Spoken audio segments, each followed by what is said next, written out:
नमस्कार, India top news में आपका स्वागत है। मैं रात भर जन्नत की सैर करता रहा यारों। सुबह आँख खुली तो देखा शर्मा की कदमों में। उत्तर प्रदेश जनपद बलिया में द होराइजन त्रिकालपुर गढ़वाल बलिया में मातृ दिवस के शुभ अवसर पर द होराइजन त्रिकालपुर गढ़वाल में मातृ दिवस की पूर्व संध्या पर द होराइजन विद्यालय की तरफ से मातृ दिवस बड़ी धूमधाम से मनाया गया। इस कार्यक्रम के बतौर मुख्य अतिथि के रूप में miss Anubha Singh ji, former head QCG Sunbeam school Varanasi एवं विशिष्ट अतिथि डॉक्टर शून्य कुंवर अरुण सिंह जी ने संयुक्त रूप से कार्यक्रम का शुभारंभ तुलसी पूजन से किया। इस कार्यक्रम का आगाज विद्यालय के नन्हे मुन्हे बच्चों ने गीत नृत्य से किया। जीना जीना जीना हुआ मुहाल माई तेरी चुनरिया लहराए से किया। मुख्य अतिथि अनुभा सिंह ने सभी माताओं को संबोधित करते हुए कहा कि वृद्धाश्रम में रहने वाले माता पिताओं के बारे में नुक्कड़ नाटक के माध्यम से दर्शाया गया, जिसको देखकर हृदय भाव विभोर गया और कहा कि माँ तो जन्नत का फूल है, प्यार करना उसका वसूल है, दुनिया की मोहब्बत फिजूल है, माँ की हर दुआ कबूल है, माँ को नाराज करना इंसान तेरी भूल है, माँ की कदमों की मिट्टी जन्नत की धूल है। विशिष्ट अतिथि डॉक्टर कुंवर अरुण सिंह जी ने कहा कि आजकल के युवाओं को पैसा कमाने के होड़ में अपने माता पिता को छोड़ना ये आम बात हो गया है, इसलिए हमें माता पिता की सेवा सदैव करना हमारा परम कर्तव्य है। माँ बाप साक्षात ईश्वर है, अगर इनको दुख होगा तो हम लोग सुखी से नहीं रह सकते, इसलिए अपने माँ बाप की सेवा सदैव करते रहना चाहिए। अंत में कहा कि माँ को बच्चों को बाज बनाना होगा। एक बाज की माँ अपने बच्चे को आसमान में ले जाकर छोड़ देती और जब तक उड़ना नहीं जानेगा तब तक उसे छोड़ती नहीं है, इसलिए अपने बच्चों को आत्मनिर्भर होना पड़ेगा। विद्यालय के प्रबंधक मनोज कुमार सिंह एवं प्रधानाचार्य एस सिंह जी ने मुख्य अतिथि तथा विशिष्ट अतिथि को अंग वस्त्र और स्मृति चिन्ह से सम्मानित किया तथा सभी अतिथियों का स्वागत, अभिनंदन एवं आभार प्रकट किया। चलन आजकल पिछले कुछ वर्षों में ज्यादा बढ़ा है, लेकिन ये एक पॉजिटिव सा इस दृष्टिकोण से भी है, क्योंकि इसी बहाने हम कम से कम बच्चे को अपनी माँ के थोड़ा करीब ले जाने का एक प्रयास करते हैं। ये डे सिर्फ मदर्स डे तक ही ना सीमित रह जाए, इसलिए इसमें 2-3 एक्टिविटीज को और जोड़ा गया। एक, जो सिंगल माताएं अपने बच्चों को पाल रही हैं, जो कि उनके लिए बहुत बड़ा चैलेंज है। साथ ही साथ वो लोग जो कि वृद्धाश्रम में हैं, चाहे उसकी वजह जो भी हो, उसमें आपने देखा होगा कि बहुत सारी माएँ हैं, बहुत सी वृद्ध माएँ हैं जो वृद्धाश्रम में है। तो इस अवसर पर इसको एक प्रतीकात्मक माँ को और उसके साथ साथ संवेदनशील समाज को बनाने का भी एक कड़ी जोड़ने के रूप में इसको हम लोगों ने किया इस प्रोग्राम को। विद्यालय के बच्चों ने क्या क्या प्रस्तुत किया? मंच से उन्होंने कुछ डांसेस प्रस्तुत किए जो माँ पे बेस्ड थे। उसके साथ साथ उन्होंने एक मोनो एक्ट किया जो कि माँ के इम्पोर्टेंस को दिखाता हुआ था।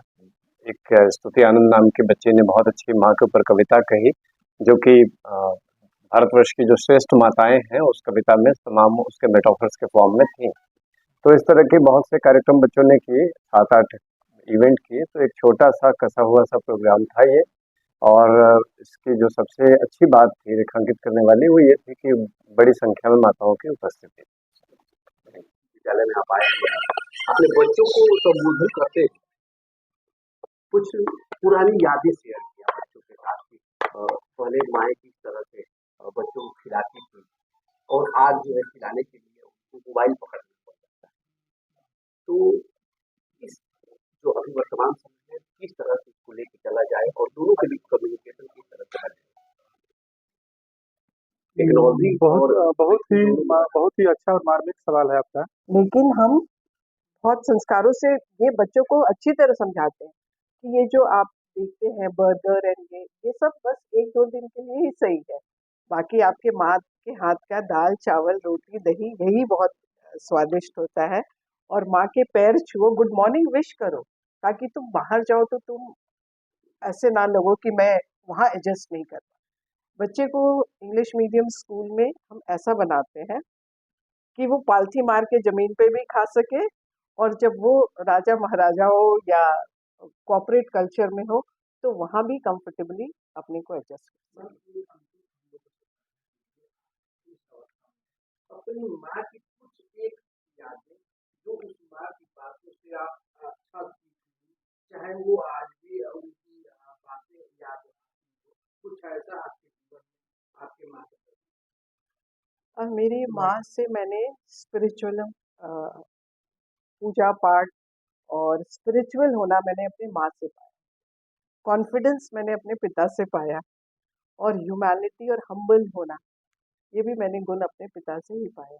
और माँ डांट डांट बहुत मिली, मार भी पड़ी है लेकिन उसके साथ बहुत प्यार भी मिला है और पता है जब मार पड़ी है तो मार खाने का काम ही किया था, इसलिए मार पड़ी थी। बलिया में कार्यक्रम कैसा लगा आपको? कार्यक्रम बहुत ही अच्छा था, सिंपल था, बहुत अच्छा था।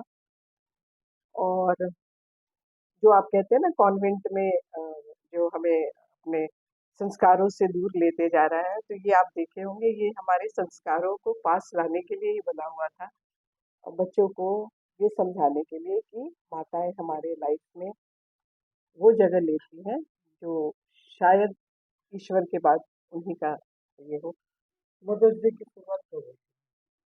आई am sorry, I will not be able to answer that, लेकिन मदर्स डे ये अंग्रेजों का बना हुआ दिन है ना। मदर्स डे तो आज भी है, कल भी है, परसों भी है, हर दिन है। तो कब शुरू हुआ? जब से एक माँ बनी, बच्चा हुआ, तब से मदर्स डे शुरू हुआ। हाँ जी, अपना परिचय बता दें। मेरा परिचय आज के दिन में तो सिंपल ये है कि मैं एक माँ हूँ। मैम आज आप जबराती स्कूल में आई मदर्स डे सेलिब्रेट आप क्या? मैं यही कहूँगी कि इंग्लिश माध्यम के स्कूल होते हुए भी ये अपने संस्कारों से बहुत क्लोज है और इस तरह के सेलिब्रेशन स्कूल को आपके जड़ से मिलाते हैं। It brings you closer to your roots, ताकि बच्चे भी वो अपने संस्कार को समझ सके। और पूरा वेस्टर्नाइज इंग्लिश मीडियम का स्कूल का मतलब होता है इंग्लिश आप जानिए ताकि आपके वर्क प्लेस पे वो काम आए, लेकिन संस्कार और आपकी जड़ें एकदम आपके देश से, आपके माटी से जुड़ी है। और जिस तरह से सर भारतीय दौर की दुनिया में बच्चे माता पिता से दूर होते जा रहे हैं, क्या किया जाए कि वो कम्युनिकेशन बाउंड बना? कभी कभी मुझे लगता है कि जब दूर जाते हैं लोग तभी शायद उन्हें समझ में अहमियत आती है अपने माता पिता की। आप देखते होंगे जब भी विदेश जाते हैं बच्चे, वो ज़्यादा हिंदुस्तानी होते हैं हमारे हिंदुस्तान में वाले रहने से। तो शायद ये उनको महत्व समझ में आएगा जब वो अपने माँ बाप से दूर रहेंगे, तो वो अपने माँ बाप के बारे में ज़्यादा सोचेंगे। उनको जब वो पता चलेगा, उनको वो कमी महसूस होगी वहाँ पे, तब उनको उसकी कीमत समझ में आएगी जो उन्हें अपने माँ बाप से। आजकल के कल्चर में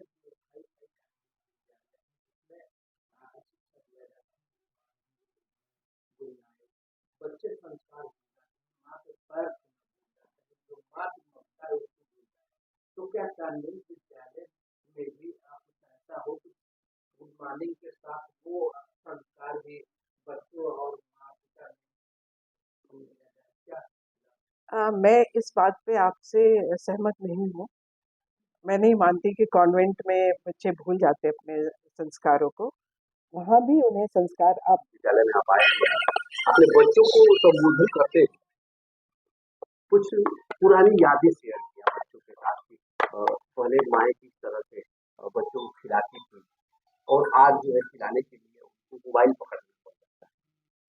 तो इस जो अभी वर्तमान समय में किस तरह से इसको लेके चला जाए और दोनों के बीच कम्युनिकेशन किस तरह से बढ़े? टेक्नोलॉजी बहुत और बहुत ही अच्छा और मार्मिक सवाल है आपका। उनका है आज की शिक्षा में बहुत बड़ा गैप है। अभी हम लोग बैठे थे थोड़ी देर पहले, 1966 में पहला शिक्षा आयोग बना भारत में, कोठारी आयोग। उन जब उन्होंने उसका हेडिंग दिया तो शिक्षा और राष्ट्र निर्माण उनका सार था।